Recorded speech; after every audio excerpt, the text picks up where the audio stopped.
Untuk pertama kalinya dalam sejarah, tim Piala Thomas Indonesia gagal lolos ke fase grup. Pasukan Merah Putih dipermak Prancis 1-4.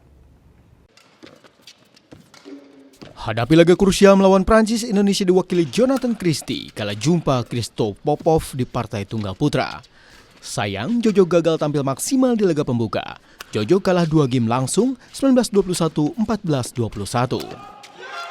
Di partai tunggal putra lainnya, sang rising star Alwi Farhan harus bentrok melawan Alex Lanier.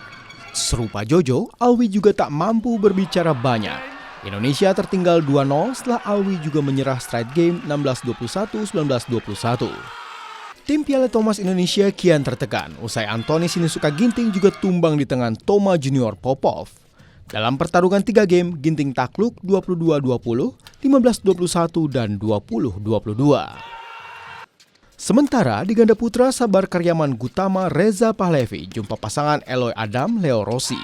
Sabar Reza juga tak mampu mengatasi perlawanan wakil Prancis, tumbang 2 game langsung 19-21, 19-21. Kemenangan hiburan diraih pasangan ganda putra Fajar Alfian Muhammad Sohibul Fikri. Jumpa Popov bersaudara Kristo dan Toma Junior. Fajar Fikri menang melalui rubber game 21-18, 19-21, dan 21-11. Kalah 1-4 untuk pertama kalinya Indonesia gagal lolos dari fase grup Piala Thomas. Pasukan Merah Putih finish di peringkat 3 grup D.